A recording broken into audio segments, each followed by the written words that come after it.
Slava, meu marido. Como uma serpente tentadora, ele se enrolava ao meu redor, tentando provar que estava certo. Esse é o meu marido em essência. Quando lhe convém, sabe ser doce e amável, mas basta dizer uma palavra contrária e pronto, Slavik arranca a máscara de bondade e mostra o seu verdadeiro temperamento. Não, estou definitivamente cansada desse homem. Ontem, mais uma vez, ele fez uma cena de ciúmes, a 20ª só nesta semana. Pergunta-se, de onde vem esse número tão exato? Você não vai acreditar, mas comecei a contá-las e anotar no meu caderno. Tudo começou com uma conversa tranquila com o nosso vizinho, Mitya, junto ao portão. Eu voltava do mercado, e ele estava pintando a cerca. Um homem casado, responsável, trabalha na serraria local. Tenho ótima relação com a esposa dele, a Catarina. Então parei um instante para perguntar como ela estava, está internada no hospital. Enquanto Mitya me contava os detalhes, Slava apareceu de repente, com os olhos arregalados, e me arrastou para dentro de casa como se eu fosse um cachorrinho. Graças a Deus não havia ninguém na rua, senão eu morreria de vergonha. E há quanto tempo você anda dando olhares para o Mitya? Começou ele a posar de ofendido, enquanto eu o olhava, completamente incrédula. Está aí toda sorridente. A Kátia está no hospital, e vocês resolvem se flertar por aqui? Por que está gritando? Quer que a Dasha te ouça? Balancei a cabeça, exasperada. Slava, estou cansada do teu ciúme. Vai ao médico, vê se te examinam essa cabeça. Ah, então o problema sou eu, é isso? Resmungou ele, começando a andar de um lado para o outro. Provavelmente já quer se livrar de mim e correr para os braços do Mitya, ou do Petya, do Kolya, do Misha. Não lhe dei o gosto de uma resposta. Fui silenciosamente para a cozinha preparar o jantar. Conversar com ele era o mesmo que me desrespeitar. Slava trabalha como operador de colheitadeira para o nosso fazendeiro, Rybkin. Passa o dia inteiro sozinho no campo. Acho que é daí que vem essa loucura, o isolamento. Fica sentado na cabine, se remoendo até perder a razão. Devia dar-lhe um rádio de presente. Que escute a Humor FM, seria muito mais útil. Mamãe, oi, o que foi, querida? Pro jantar, apareceu Dasha, minha filha de 7 anos, na cozinha. Por que o papai está gritando pela casa?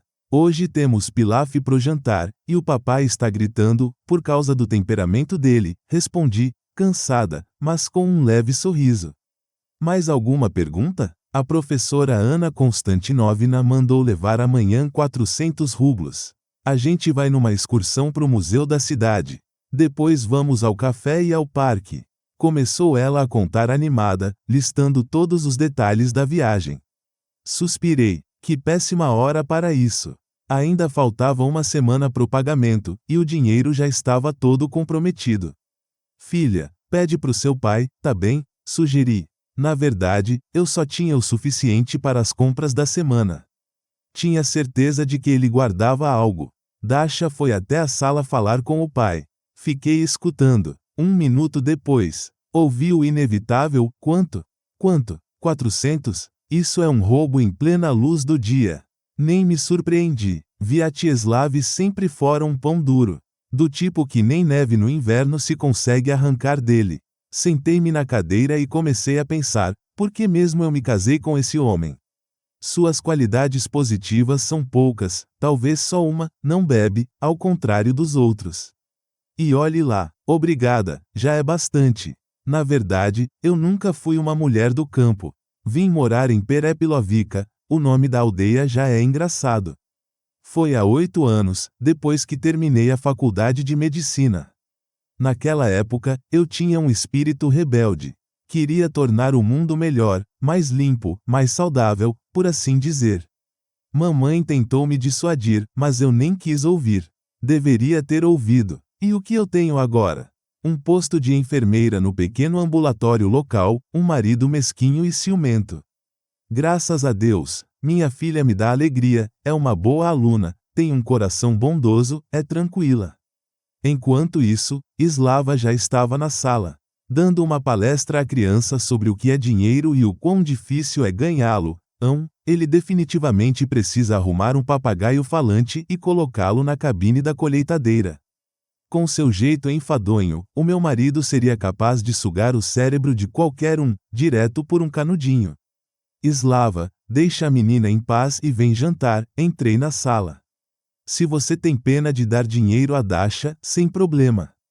Eu tiro das compras. Vai comer 2 linguiças a menos, e olhe que já está aparecendo uma barriguinha aí. O marido, ofendido, arfou, enchendo o peito de ar, pronto para despejar em mim mais uma torrente de lamúrias. Mas foi interrompido pelo toque do meu celular. Era meu irmão mais velho, Demian. Papai fez questão desse nome, dizia que assim se chamava o avô dele. Oi, Dioma. O que aconteceu? Cumprimentei o irmão. O que? Não pode ser. Sentei-me no sofá. Tudo começou a girar diante dos meus olhos. Demian acabara de me dar, talvez, a pior notícia que alguém pode ouvir na vida. Mamãe se foi. Nos últimos tempos, ela vinha muito abatida. Nunca conseguiu se conformar com a morte do papai, que nos deixara 3 anos antes. Parece que ele a chamou para junto dele. Depois de ouvir todos os detalhes e combinar o que fosse necessário, entrei na cozinha com o rosto pálido como um lençol. Slava comia o pilaf, carrancudo, afogando-o em ketchup. Ao ouvir que minha mãe havia falecido, reagiu com uma indiferença assustadora. Deus deu, Deus levou. Todos nós chegaremos lá, e só, nada mais. Nenhum sinto muito, nenhuma palavra de consolo. Mas, do que eu estava esperando mesmo? A dor alheia raramente toca alguém neste mundo, por mais cínico que isso soe. Passei a noite toda ao telefone, ligando para parentes e conhecidos. No dia seguinte, fui ao trabalho, pedi uma semana de licença, peguei Dasha e partimos para a cidade. Demian nos esperava na estação. Estava com um ar perdido, assim como eu. Meu irmão ainda vive sozinho, nunca encontrou sua felicidade. Trabalha como mestre de obras, aluga um apartamento, e sempre fez de tudo para não ser um peso para mamãe. Seguimos para a casa dela. Mamãe morava no centro, num grande apartamento de 3 quartos. Quanto tempo fazia que eu não pisava na casa onde passei a infância?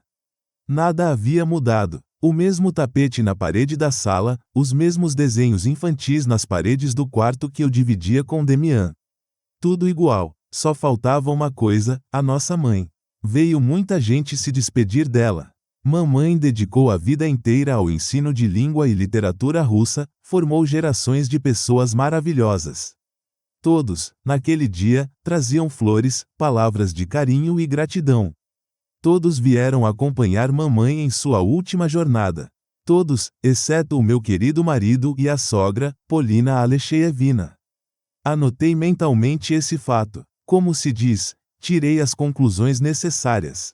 Slava me avisou com antecedência que, supostamente, tinha muito trabalho e que não conseguiria acompanhar a querida sogra em sua última despedida. Sinceramente, eu nem esperava isso dele. E quanto a Polina, bem, sobre ela prefiro nem comentar. Para minha sogra, eu sempre fui uma persona não grata, uma citadina desajeitada, incapaz de capinar uma horta ou preparar uma sopa gorda decente. Como eu já disse, da mamãe herdei um grande apartamento, e eu e Demian éramos os únicos herdeiros diretos. Nesse ponto, não houve qualquer discussão, dividiríamos o valor igualmente, 50 por 50, e pronto. Que dúvidas poderiam existir entre irmão e irmã? Mas foi exatamente a partir daí que tudo começou a ficar interessante e, ao mesmo tempo, triste. Assim que soube da herança, Slava, de repente, pareceu reviver. Foi até estranho ouvir aquele homem, praticamente um estranho para mim, começar a discutir o assunto com tanta animação. Começou com insinuações sobre o meu irmão. Teu irmão vive errado, sabe? Começou Slava a pregar. Sem família, sem filhos, um homem perdido para a sociedade. O que você está dizendo? Respondi, já irritada com o tom dele. O Dioma só não encontrou ainda a mulher certa. E quanto à casa, ele vai resolver isso. Quando comprar o próprio apartamento, vai ser um bom partido. E se não comprar? Estreitou os olhos. Vai torrar todo o dinheiro. Isso é certo. Todo mundo sabe como esses operários relaxam depois do trabalho. Ah, sim, claro. Nem mais, nem menos do que os colheitadeiros, retruquei com ironia. E afinal, o que te importa o que o meu irmão faz? É a parte dele, ele tem todo o direito de decidir o que fazer com ela. Aliás, o Demian nunca se rebaixa a falar mal de você. Slava percebeu que tinha ido longe demais e tratou de mudar de estratégia. Era evidente que, naquele momento, não lhe convinha brigar comigo. E logo descobri o motivo. Vende o apartamento que herdaste, disse ele, direto, sem rodeios, e compramos uma casa para minha mãe. Assim, sem mais nem menos. Sem rodeios, sem meias palavras, como uma raposa que, cansada de rondar o galinheiro, decide finalmente atacar. Fiquei genuinamente curiosa, o que, afinal, fazia Slava achar que eu aceitaria algo assim? Em que momento ele imaginou que eu seria capaz de concordar com tamanha injustiça? Além de tudo, era ilegal, eu não podia simplesmente dispor de todo o patrimônio. E, sobretudo, era imoral. No fundo, eu sabia, a sogra, que morava na aldeia vizinha, vinha há tempos comentando que gostaria de se mudar para mais perto do filho. Slava começou a falar com entusiasmo. Descobri que, lá no fim da aldeia, está à venda uma casa com um terreno enorme. Lembra-se dos Vorobyov? Pois é, eles vão se mudar para a cidade. Perguntei o preço, não pedem muito. Se a gente pagar pelo menos metade adiantado, o negócio sai em 6 meses, no máximo. Primeiro, e por que, pelo amor de Deus, eu deveria afastar o meu próprio irmão e fazer uma reverência dessas para tua mãe? Perguntei, gelada. Esqueceste que ela nem lembra o nome da nossa filha? Veja bem, estamos falando da própria neta dela. Era a mais pura verdade. Polina nunca suportou a Dasha. Adorava os netos do lado da filha, irmã de Slava, mas Dasha lhe causava uma espécie de repulsa, assim como eu. Jamais esquecerei o dia em que Polina ousou duvidar de que Dasha fosse realmente filha de Slava. Só porque ele tinha cabelos pretos como carvão, e Dasha nascera ruivinha, como a minha avó. Estava claro que Slava não queria brigar, não agora. Não lhe era conveniente. Então começou a testar todos os métodos possíveis, tentando encontrar o que funcionasse. Começou com uma generosidade de feira livre. Dasha, vem cá, querida. O que mesmo você falou daquela excursão? Quanto dinheiro era? Já passou, papai, suspirou a menina. Mas você disse que era muito caro, né? Pois o papai acha que nada é caro demais para você, anunciou ele com orgulho. Se não deu certo essa, virá outra. E o que você quer ganhar de aniversário? Mas o meu aniversário ainda demora. Respondeu Dasha, surpresa. Posso ou não fazer algo legal para minha filha? Inflou o peito. Então, o que você quer? Um casarão de bonecas, respondeu ela timidamente. Vi um quando fomos visitar a vovó, faz tempo, ela ainda estava viva. Um casarão de bonecas, Slava tentou bancar o magnata? Quanto custa isso? Quando eu lhe disse o preço, ele desanimou na hora. O rosto murchou. Fazem esses brinquedos de ouro, resmungou entre dentes. Dasha deu de ombros, sem entender. Ele, então, tentou outra estratégia, mais barata, claro. Faz tempo que a gente não vai ao cinema, não é? Corretíssimo, respondi com sarcasmo. Ou, para ser precisa, nunca fomos. E era pura verdade. Slava jamais me convidara para o cinema. Dizia que era bobagem gastar dinheiro, já que os filmes passavam na televisão. Pois é, balbuciou, desconcertado. Mas agora a gente podia ir. Dizem que chegou um filme bom, desse, como é mesmo.